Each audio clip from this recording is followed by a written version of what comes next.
يضلله فلا هادي له ونشهد أن لا إله إلا الله وحده لا شريك له ونشهد أن سيدنا وحبيبنا وشفيعنا ومولانا محمدا عبده ورسوله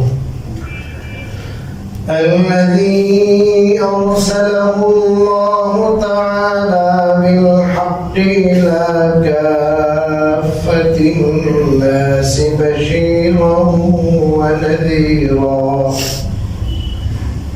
وداعيا إلى الله بإذنه وسراجا منيرا.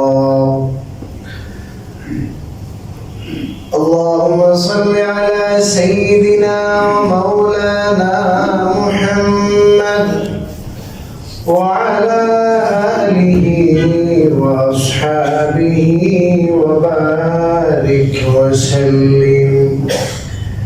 جزا الله عنا محمدا ما هو أهله.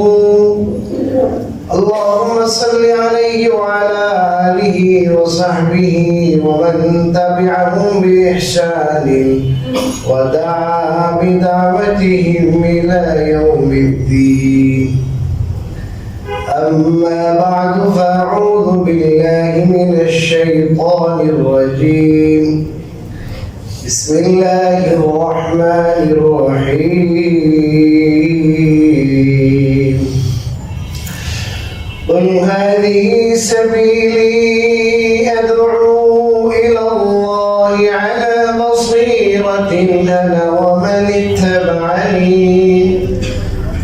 وقال النبي عليه الصلاة والسلام الدال على الخير كفاعله.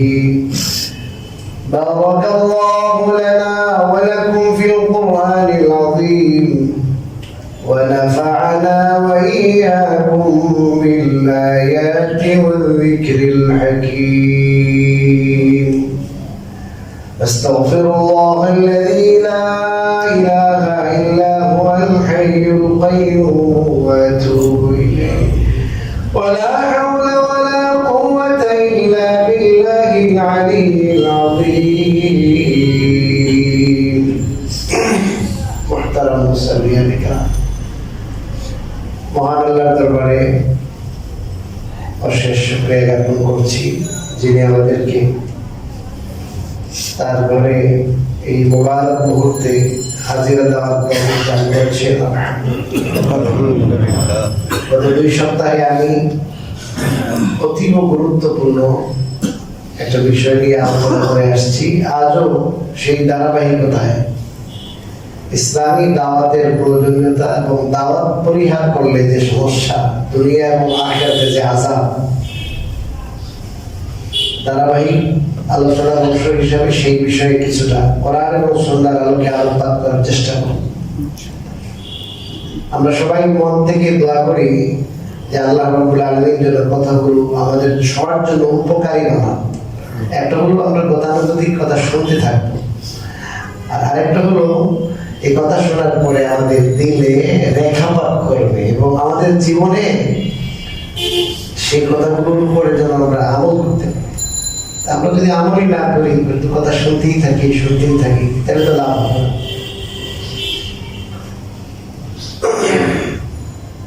আমরা অনেকেরই ধারণা আমি তো নামাজি, আমি রোজাদার, আমি হাজি সাহেব, আমি মসজিদ মাদ্রাসার সাথে ইনভলভ আছি, আমি তো ভালো মানুষ। বা বেশি থেকে বেশি আমরা গত সপ্তাহে যেটা আলোচনা করেছি যে পরিবার পরিজনকে বাঁচানো, যে আমি তো আমার ফ্যামিলি নিয়ে ভালোই আছি, আমার ছেলে সে আলহামদুলিল্লাহ 5 ওয়াক্ত কি পড়ে, নামাজ পড়ে, আমার মেয়েও নামাজ পড়ে, পর্দা মসজিদে সব ঠিক আছে।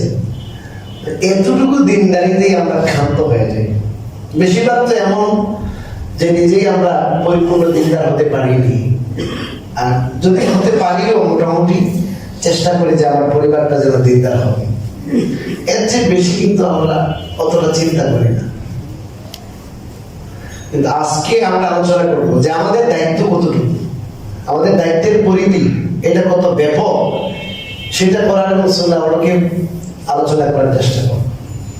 প্রথম কথা হলো যে আমরা যে নবীর উম্মত, এই নবী কোনো আঞ্চলিক নবী না, অঞ্চল ভিত্তিক কোন নবীর উম্মত আমরা না, আমরা আলমী নবীর আলমী উম্মত। আমাদের নবী আলমী, সারা বিশ্বের জন্য, পুরা পৃথিবীর সমস্ত মানুষ না, সমস্ত জিনের জন্য, সমস্ত সৃষ্টির রহমত হিসাবে আল্লাহ তাআলা তাকে পাঠিয়েছেন। وَمَا أَرْسَلْنَاكَ إِلَّا رَحْمَةً لِلْعَالَمِينَ। আল্লাহ বলেন, হে নবীজি, আপনাকে আমি কেবল পাঠিয়েছি পুরা বিশ্ববাসীর জন্য রহমত স্বরূপ, ঢাকার জন্য না, বাংলাদেশের জন্য না, সৌদির জন্য না,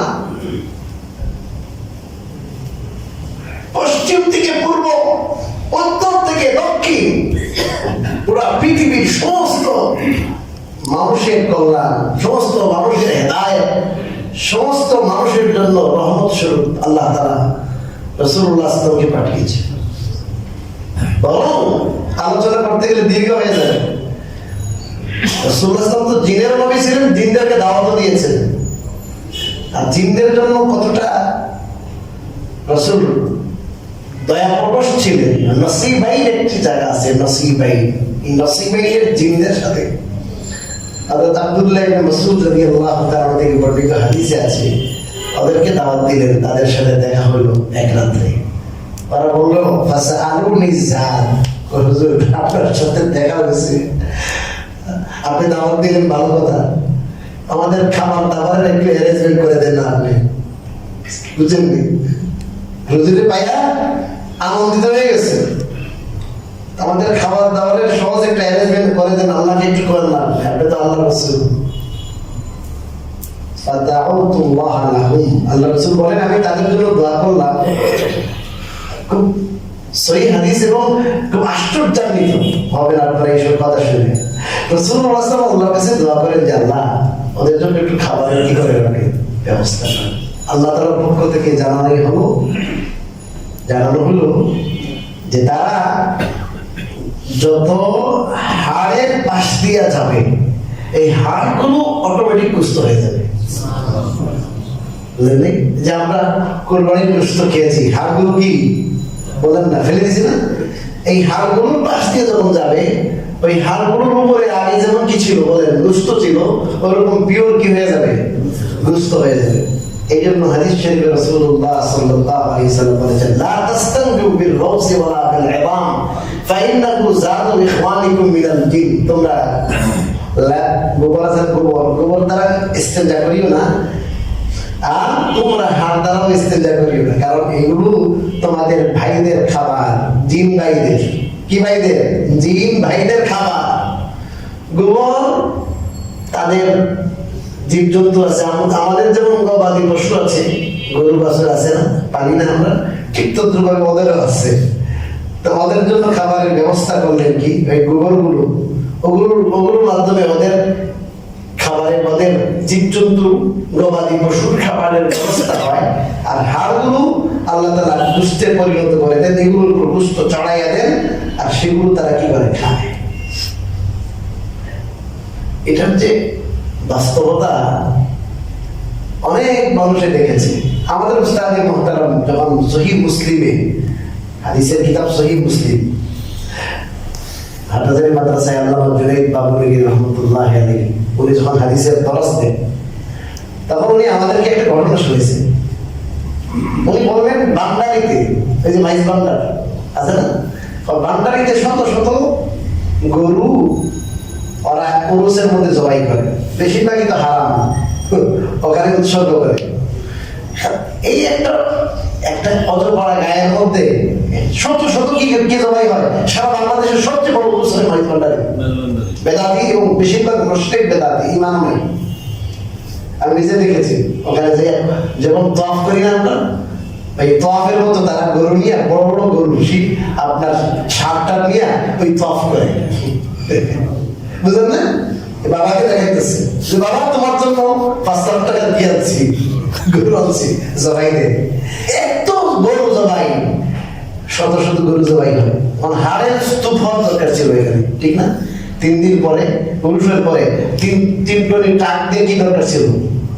তো ওখানে এই এলাকার একজন আলেম বললেন হুজুর কি যে হুজুর আমাদের এখানে কোনো তো ওরকম কোনো ইন্তজাম নাই, এগুলো সরানোর কোনো ব্যবস্থা নাই, আর তেমন পুরুষের পরে কিন্তু তেমন হাড় দেখা মেলে না, হাড়ের দেখা মেলে না, এটার কারণ কি?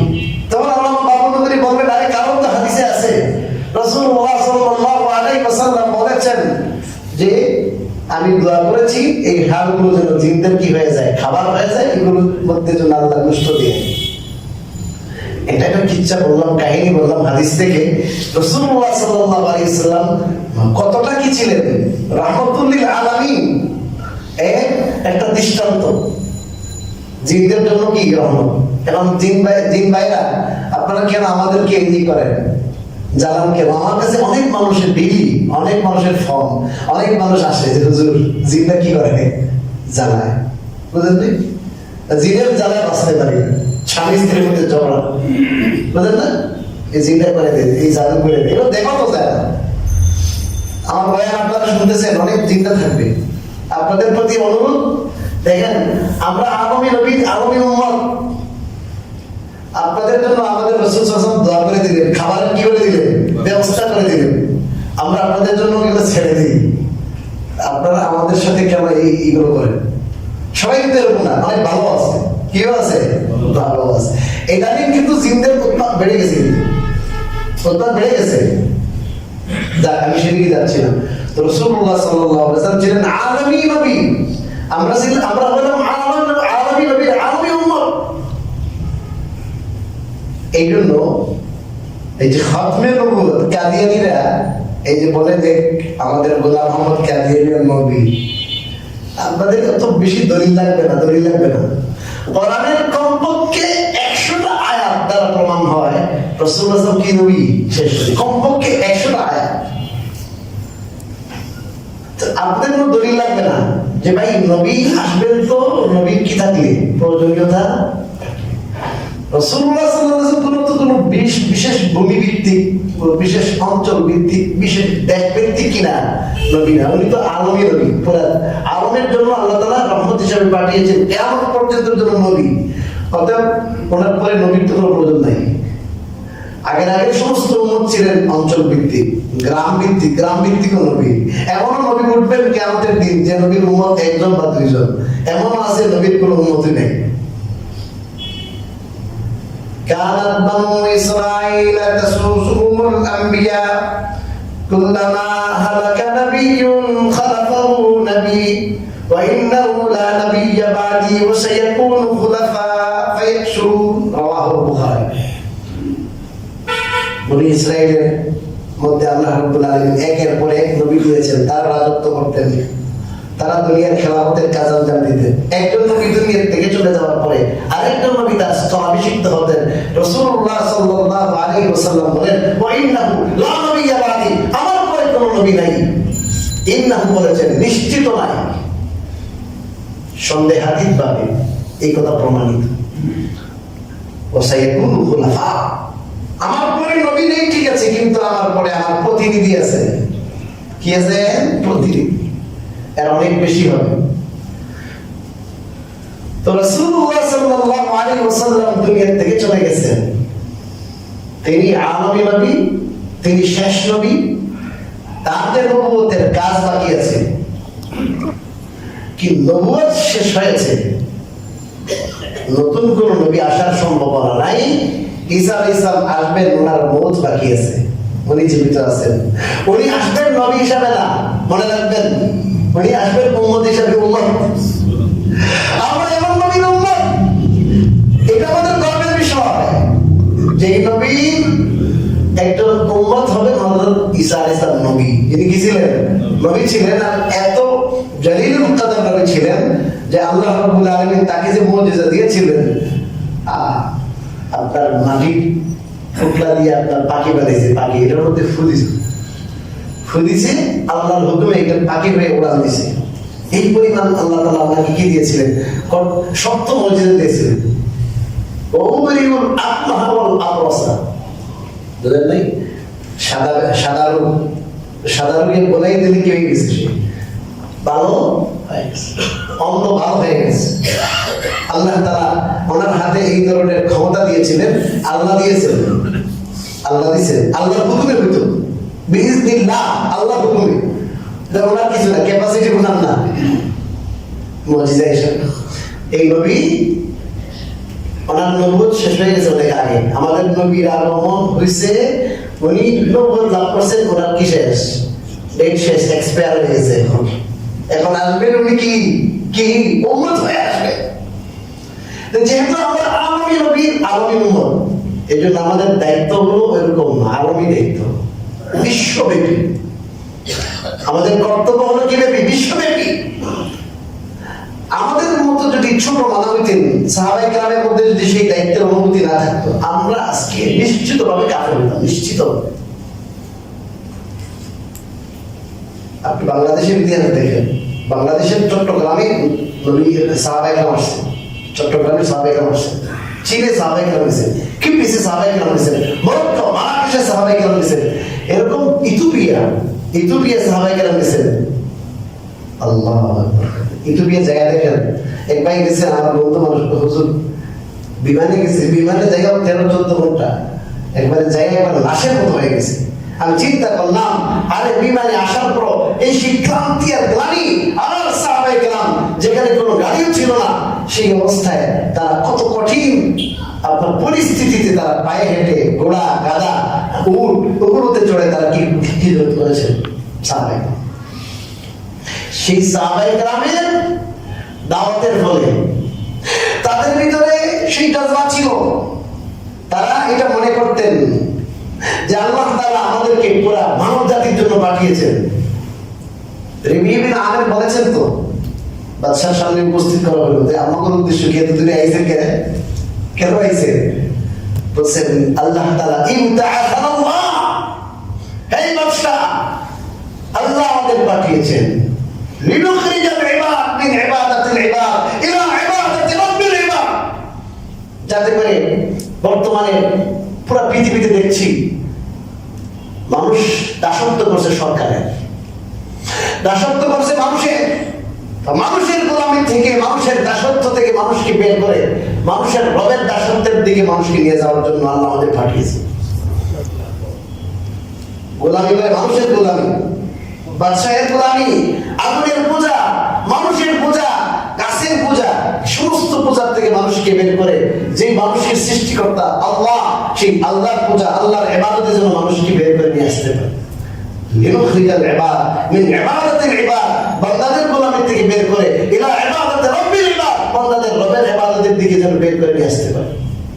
এটা আমাদের দায়িত্ব। তোমাদের দেশ দখল করার জন্য আসিনি, তোমাদের দেশ দখল করার জন্য আসিনি। ভয় আমি শুনে তো খাপ শুরু গেছে বাদশা,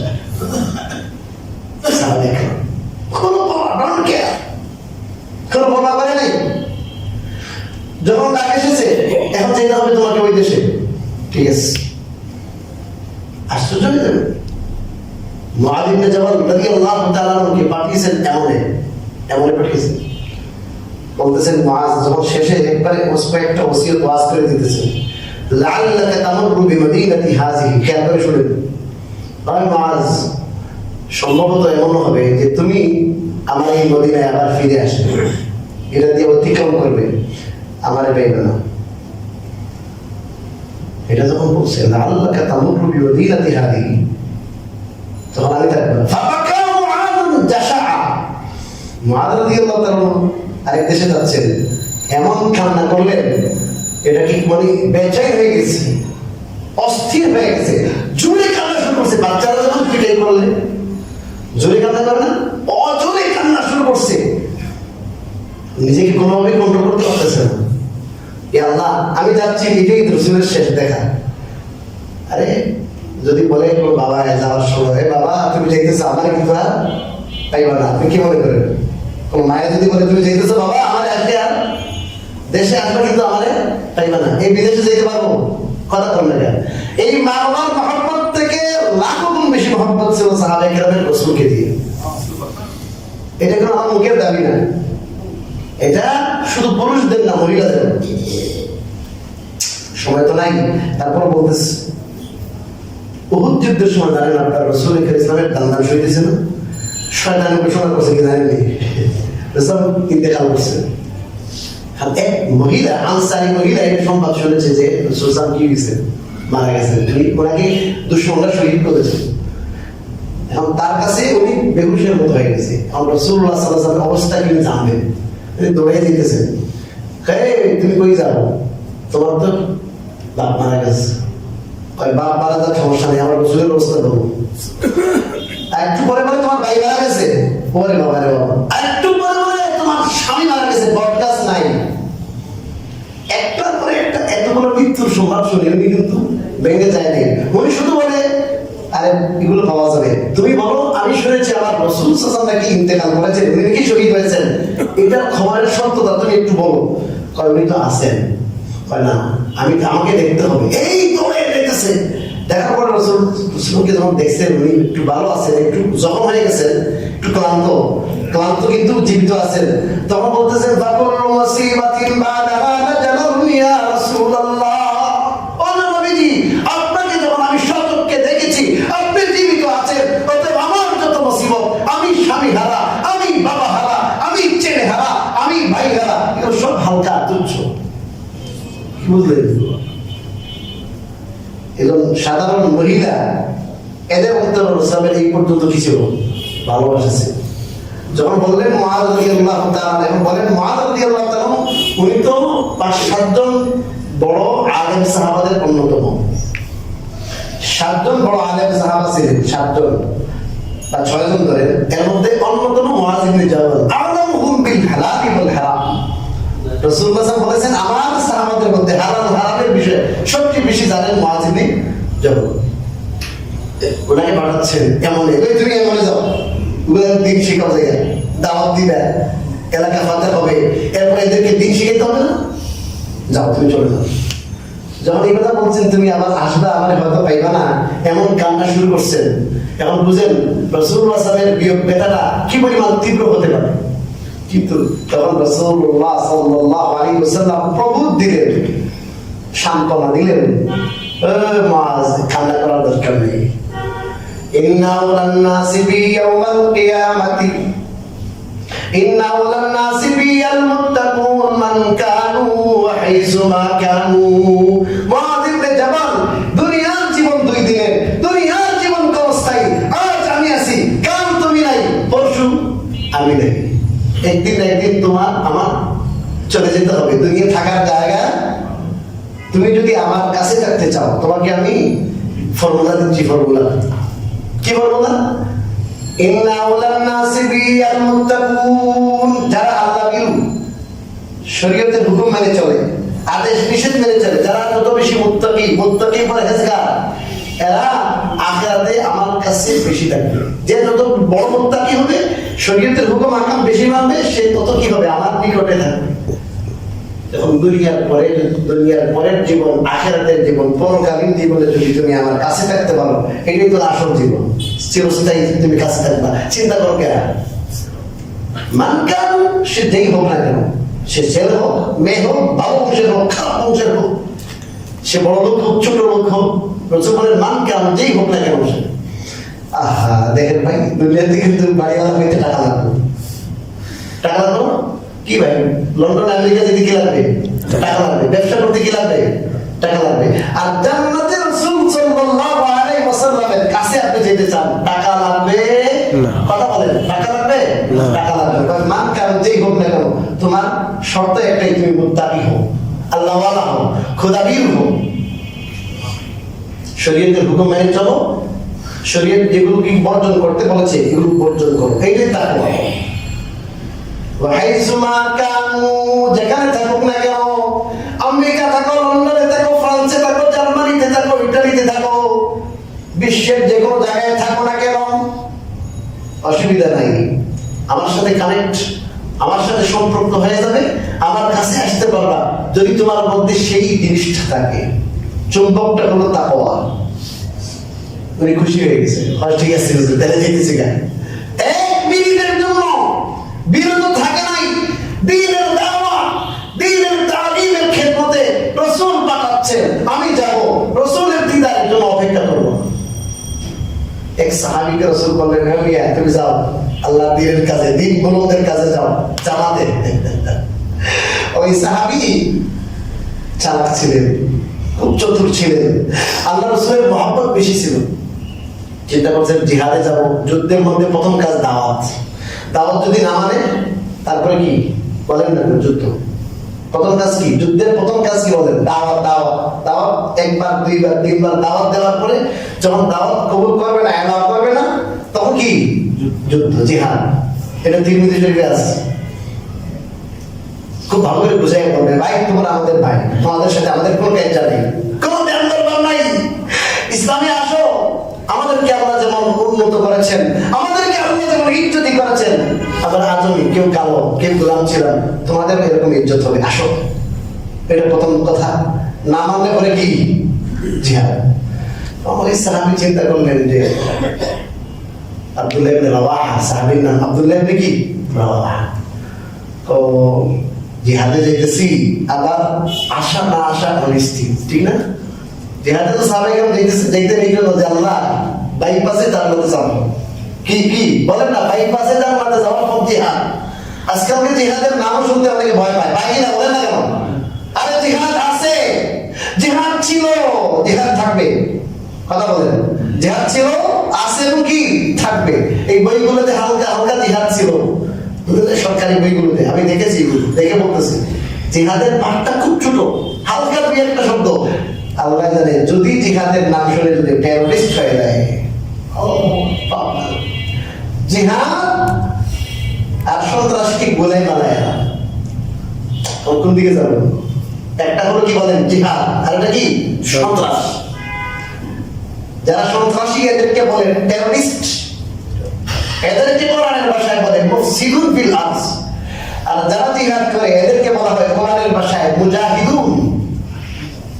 কোরআনের ভাষায় বলে মুজাহিদুন।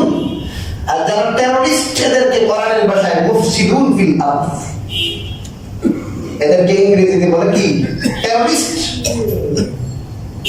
বাংলাতে বলে জঙ্গি। তো দুইটা দুই জিনিস। জঙ্গিবাদকে একবারে সমূলে বিনাশ করা, সন্ত্রাসকে সমূলে ধ্বংস করার মেডিসিনের নাম হলো জিহাদ। বুঝলেন নাই? জ্বরের ওষুধ প্যারাসিটামল, জ্বরের অ্যান্টিবায়োটিক সিপ্রোফ্লক্সাসিন। Ciprofloxacin antibiotic.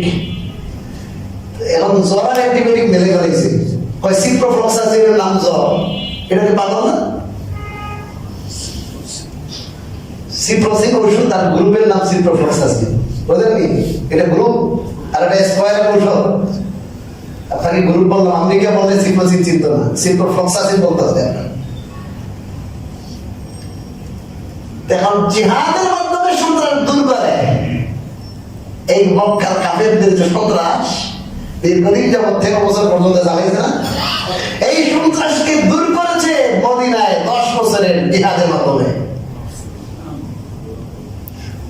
হবেন বলবেন, হবেন। এখন দেখবেন অনেক সময় কি জিহাদের কিছু বই, বন্দুক, রাইফেল এগুলো থাকে পকেটে, তারপরে এগুলো সাজাইয়া ক্যামেরা বন্দি করে কয় এরা জঙ্গি। এই সমস্ত নাটক আমাদের মুসলমানরা বুঝে, এগুলো নাটক করিয়েন না। এই নাটক আমরা বুঝে ফেলাইছি, এই নাটক করে লাভ নাই। স্বরাষ্ট্রমন্ত্রী বলেছেন, অনেক আগে বলেছেন যে কমি মাদ্রাসায় বলতে কিছু নাই, এগুলো সন্ত্রাসবাদ শিক্ষা দেওয়া হয় না। আমেরিকা থেকে আসছে হাটাজারি মাদ্রাসায়, আমরা যখন পড়েছি। হাটাজারি মাদ্রাসা বাংলাদেশের সবচেয়ে বড় মাদ্রাসা, সবচেয়ে প্রাচীনতম প্রতিষ্ঠান। ওখানে যে যেসব তথ্য তালাশ করা যায় তাহলে তো ধরা পড়ে যাবে। এরা দীর্ঘদিন পর্যন্ত তথ্য তালাশ করেছে, একটা লাঠিও পায় নাই। আপনাদের গুদাম ঘরে তো কি থাকে, আপনাদের বিশ্ববিদ্যালয়ের গুদাম ঘরে লাঠি থাকে, কিস থাকে, চাইনিজ কোরআন থাকে, কত কিছু থাকে কিনা বলেন। আর আমাদের মাদ্রাসাগুলো যেখানে কোরআন পড়ানো হয়, জিহাদের আয়াত শিক্ষা দেওয়া হয়, হাদিস এখানে স্কোয়ার নাই, এখানে লম্বা বটি নাই, দাও নাই, লাঠি নাই, স্যাম নাই, কিছু নাই। এখানে আছে কোরআন, এখানে আছে সহিহ বুখারী, সহিহ মুসলিম। একটা লাঠিও নাই। এই যে লাঠি, পুলিশের লাঠি, বড় বড় লাঠি আছে, একটা লাঠিও নাই। আবার বলে এরা কি সন্ত্রাসী। এরা বলেছে, আমি বলছি, আমার উস্তাদ আল্লামা আহমদ শফির রহমতুল্লাহ আমাকে বলেছেন যে আমাকে রিপোর্ট করে গেছে, কিছু তো পাই নাই।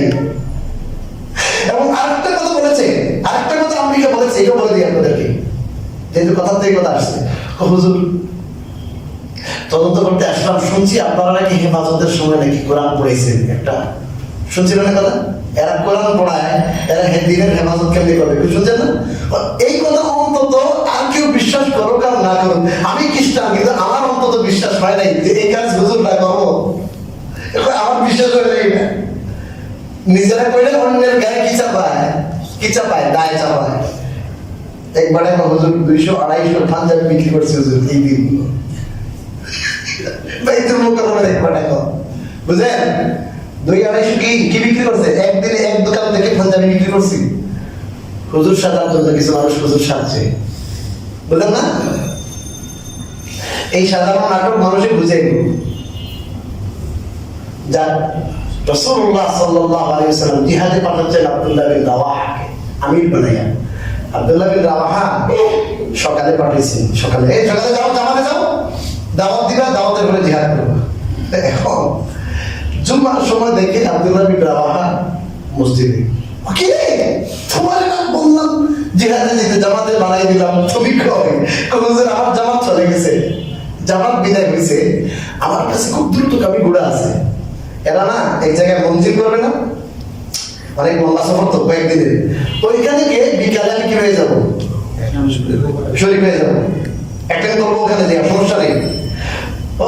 আমার উদ্দেশ্য হলো যেহেতু ওখানে যাবো, আমার গলা কাটানো হবে, আমি তো শহীদ হয়ে যাবো, বাইপাসে জান্নাতে যাওয়ার জন্য সাহাবায়ে কেরাম বের হইতেন একবার এই জন্যই যে আমি আর কি করবো না, কথা বলেন, ঘরে ফিরবো না, এই নিয়ে বের হইতেন তারা। সাহাবায়ে কেরামের অন্তরে জিহাদের এই জজবা ছিল, দিন প্রতিষ্ঠা। জীবনের কোনো মায়াদের ছিল না, জীবনের মায়া থাকলে কিন্তু দিন প্রচার করতে পারতেন না, কথা বলেন। তো আমি চিন্তা করবো, হুজুর মসজিদে নববীতে আর কোথায় জীবনে নামাজ পড়ার কি হবে না, সৌভাগ্য হবে না, তাও আপনার পিছনে। রাসূলুল্লাহ সাল্লাল্লাহু আলাইহি ওয়াসাল্লামের পিছনে নামাজ আর মসজিদে নববীতে এক নামাজে 1000 বা ইবনে মাজাহ রিওয়ায়াত হলো 50,000 নামাজের সমান। 1000 বা কত? 50। আপনার পূর্ব কাফরুল কেন্দ্রীয় মসজিদে নামাজ পড়লে যে সওয়াব, এর চেয়ে 50,000 গুণ বেশি সওয়াব কোথায় পড়লে? কথা বলেন, আপনারা অনেকে মদিনায় যান, আমার জানা আছে, মদিনাতে হোটেলে নামাজ পড়ে না, আছে না নাই? মেলা মানুষকে দেখছি হোটেলের বাইরে দিতেছে। আপনার হোটেলের বাইরে কিছু মানুষ নামাজ পড়ে, ওটার সাথে অ্যাটাচড হয় না, রাস্তায় নামাজ পড়তেছে। হারামের বাইরে দেখলাম মেসমানা রোডে নামাজ পড়তেছে, ওরা ধরে নামাজ পড়তেছে, মাঝখানে অনেক ডিস্টেন্স, নামাজ হবে না, হবেই না নামাজ। একটু কষ্ট করে যে যাবে, 5 মিনিট হেঁটে যাবে, এটা কি হয় না, সহ্য হয় না। ওখানে তো 1 লাখ রাকাত নামাজ, 1 লাখ নামাজের সব। এখন বললেন যে আমি চিন্তা করলাম যে আর হয়তো ফিরে আসবো না, আপনার পিছনে মসজিদে নববীতে কমপক্ষে জুমাটা পড়ে যায়। আব্দুল্লাহ বিন রাওয়াহাকে রাসূলুল্লাহ সাল্লাল্লাহু আলাইহি ওয়াসাল্লাম বললেন, হে আব্দুল্লাহ, লাউ আনফাকতা মা ফিল আরজি লামা আদরাকতা ফাজলা আদমাতিহিম। তোমার জামাতের সাথীরা যে সকালে গেল দিনকে সমুন্নত করার জন্য, যে সফর করেছে, দাওয়াতের সফর করেছে, জিহাদের সফর করেছে, সেই সফর যে সকালে করেছে, প্রাতে করেছে, এই প্রাতে সকালে সফর করেছে, তাদের যে সওয়াব, তুমি যে যাও নাই, তুমি বিকালে যে শরীর হইবা, তাদের এক সকালের সওয়াব এত বেশি। তুমি যদি পুরো পৃথিবীর সমস্ত সম্পত্তির মালিক হয়ে যাও, তাও এই সমস্ত সম্পত্তি যদি আল্লাহর রাস্তায় তুমি দিয়ে দাও, আল্লাহর রাস্তায় সদকা করো, তাইলে যে সওয়াব হবে না, পুরো পৃথিবীর সম্পত্তির মালিক আনা সম্ভব? কথা বলেন, সম্ভব? পুরো পৃথিবীর মালিক হওয়া সম্ভব না। এই অসম্ভব জিনিসও যদি ধরে নেওয়ার পর্যায়ে যদি তুমি মালিক হয়ে যাও, আর মালিক হওয়ার পরে সবটুকু সম্পত্তি তুমি যদি আল্লাহর রাহে খরচ করো, তাহলে এই দুইটা যদি কম্পেয়ার করা হয়, তাহলে পুরো পৃথিবীর সম্পত্তি আল্লাহর রাহে খরচ করার যে সওয়াব, আর একটা সকাল আল্লাহর রাস্তায় ব্যয় করার সওয়াব, আল্লাহর রাস্তায় একটা সকাল কদম মারার সওয়াব, দুইটা যদি কম্পেয়ার করা হয়, তাহলে তোমার এই সারা পৃথিবী ব্যাপী, সারা পৃথিবীর তুমি যে সওয়াব পাইতা সেই সওয়াবটা তাদের যে সওয়াব সেই সওয়াবের কাছে দাঁড়াও যেতে পারবে না, সেই সওয়াব তুমি পাইবা না। তারা যে সকালে গিয়ে গোটা মারছে, তারা যে সকালে গেছে, এটার সওয়াব সারা পৃথিবীর সম্পত্তি আল্লাহর রাস্তায় খরচ করার থেকেও বেশি। কথা বুঝতে পারছেন? আল্লাহর রাস্তা। তো হযরত মুআয ইবনে জাবাল রাদিয়াল্লাহু তাআলা দেরি করে নাই, হুজুর ঠিক আছে যেতেছে না, দেরি করে নাই। যাওয়ার সময় একটা মসজিদ করছে, ফিরে চলে গেছে না, কতক্ষণ পরে একটা লোক পাঠিয়েছে, কয় এরা কি এমন ফেরত ডাকো। আসছে, হুজুর কিরম ডাকছে, ইত্তাকি দাওয়াতাল মাজলুম, এই তুমি মজলুম মানুষের বদদুয়া থেকে বাঁচিও। তোমার তো আমি নেতা করে পাঠাইতেছি, তোমার হাতে কি আছে? গভর্নর, ক্ষমতা।